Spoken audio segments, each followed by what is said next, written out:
আসসালামু আলাইকুম ভিউয়ার্স, আশা করি সবাই ভালো আছেন। আবারও বঙ্গোপসাগরে ফুলে ফেঁপে উঠছে প্রবল ঘূর্ণিঝড় রুমাল। তো রুমাল ঘূর্ণিঝড়টির নামকরণ করেছেন ওমান। তো আগামী আনুমানিক 26শে মে রোজ রবিবার মধ্যরাতে কিন্তু বাংলাদেশে আছড়ে পড়ার সম্ভাবনা রয়েছে এই ঘূর্ণিঝড় রুমাল।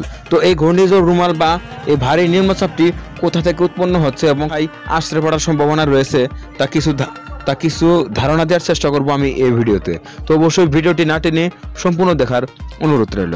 আর আপনারা যারা নতুন আছেন তারা অবশ্যই চ্যানেলটি সাবস্ক্রাইব করে পাশে থাকা বেল আইকনটি অন করে দেবেন।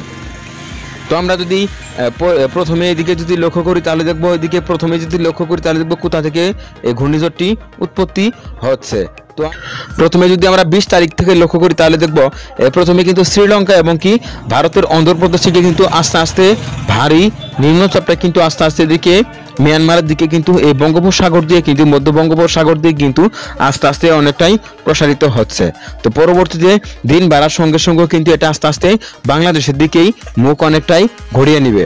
আপাতত দেখা যাচ্ছে এটা বাংলাদেশের 26শে মার্চ মধ্যরাতে কিন্তু বাংলাদেশের ভোলা, পটুয়াখালী, বরগুনা, এদিকে নোয়াখালী এখানে যে কোনো জেলার উপর দিয়ে কিন্তু আছড়ে পড়ার সম্ভাবনা রয়েছে এই ঘূর্ণিঝড় রুমাল।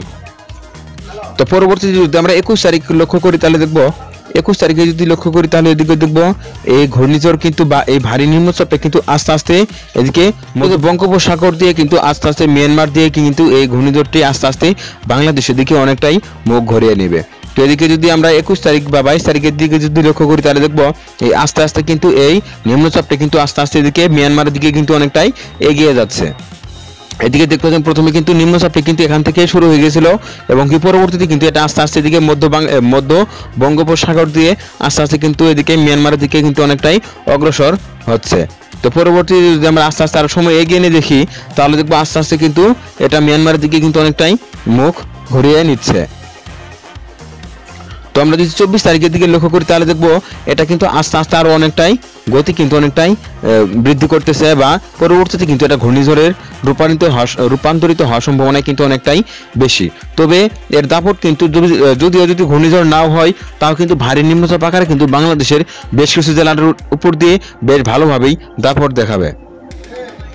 তো পরবর্তী 24 তারিখ দুপুরের দিকে যদি লক্ষ্য করি তাহলে দেখবো এদিকে 24 তারিখ দুপুরে কিন্তু এদিকে আস্তে আস্তে দেখে এর কেন্দ্রমূল কিন্তু দেখা যাচ্ছে মিয়ানমারের কিন্তু এই অংশ কিন্তু আস্তে আস্তে এর কেন্দ্রমূল দেখা যাচ্ছে। তবে এটা কিন্তু অনেকটাই পরবর্তীতে কিন্তু মুখ ঘুরিয়ে নিয়ে বাংলাদেশের দিকে কিন্তু অনেকটাই সরে যাবে। তো পরবর্তী যদি 25 তারিখের দিকে যদি লক্ষ্য করি তাহলে দেখবো 25 তারিখে কিন্তু এই নিম্নচাপটি কিন্তু পুরো দমে বঙ্গোপসাগরের উপরে কিন্তু অবস্থান করতেছে। তবে এছাড়া কিন্তু এদিকে বাংলাদেশের দিকে কিন্তু হালকাভাবে ভারী নিম্নচাপ কিন্তু আস্তে আস্তে প্রবেশ করতে চলেছে 25 তারিখ ভোর থেকেই।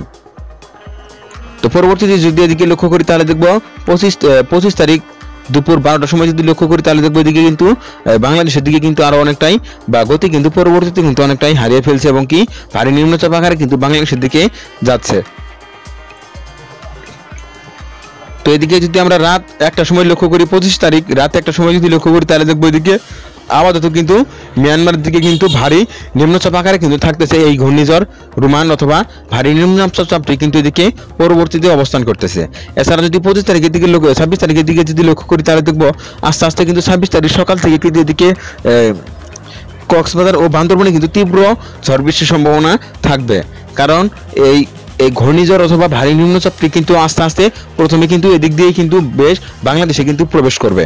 তো এছাড়া যদি আমরা 26 তারিখ দুপুরের দিকে লক্ষ্য করি তাহলে দেখবো পরবর্তীতে কিন্তু এটা আস্তে আস্তে বাংলাদেশের দিকেই ঢুকে যাচ্ছে। তবে যদি গতি কিন্তু এখন যতটুকু দেখা যাচ্ছে 48, 40 বা 42 এরকম কিন্তু দেখা যাচ্ছে। পরবর্তীতে যদি এটা 56 বা 60 কিলোমিটার গতি কিন্তু অ্যাচিভ করে তাহলে কিন্তু এটা অবশ্যই ঘূর্ণিঝড়ে রূপান্তরিত হবে। রুমাল এই রুমাল ঘূর্ণিঝড়টি নামকরণ করেছেন। এদিকে যদি লক্ষ্য করি তাহলে বিকেল 5টার সময় কিন্তু তীব্র ঝড় বৃষ্টির সম্মুখীন হতে হবে।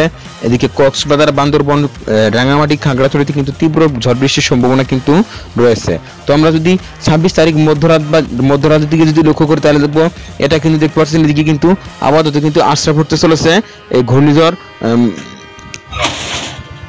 ঘূর্ণিঝড় রুমাল কিন্তু পরবর্তীতে কিন্তু বাংলাদেশের দিকেই অনেকটাই মুখ ঘুরিয়ে নিয়েছে এবং এদিকে কিন্তু প্রবল ঝড় বৃষ্টির সম্ভাবনা কিন্তু তৈরি করবে। তো আমরা যদি বৃষ্টি মোড়ে দেখি তাহলে দেখবো কি পরিমাণে বৃষ্টির সম্ভাবনা থাকবে। এর ফলে 26শে মে মধ্যরাতে কিন্তু প্রবল ঝড় বৃষ্টির সম্মুখীন হতে হবে বাংলাদেশের দক্ষিণী যে জেলাগুলো রয়েছে, এদিকে সকল জেলার মানুষকে কিন্তু প্রবল ঝড় বৃষ্টির সম্মুখীন হতে হবে। এটা হতে পারে ঘূর্ণিঝড় রুমাল অথবা ভারী নিম্নচাপের ফলে তৈরি বৃষ্টি। তো এই বৃষ্টি কিন্তু প্রবেশ করবে 25 তারিখে, কিন্তু 25 তারিখ রাত্রে কিন্তু বাংলাদেশে এদিকে কক্সবাজার, টেকনাফ, বান্দরবন দিয়ে কিন্তু আস্তে আস্তে কিন্তু বাংলাদেশে প্রবেশ করবে। 25 তারিখ রাত থেকে কিন্তু আস্তে আস্তে বাংলাদেশে প্রবেশ করবে। তো পরবর্তীতে কিন্তু 25 তারিখ রাত এবং 26 তারিখ সারাদিন কিন্তু বাংলাদেশের দক্ষিণে যে জেলাগুলো রয়েছে এদিকে কিন্তু প্রবলভাবেই দাপট দেখাবে এই ঘূর্ণিঝড় রুমাল অথবা ভারী নিম্নচাপ কিন্তু এদিকে পরবর্তীতে বেশ ভালোভাবেই দাপট দেখাবে। তো এই ছিল ঘূর্ণিঝড় রুমাল বা এই ভারী নিম্নচাপের সর্বশেষ আপডেট।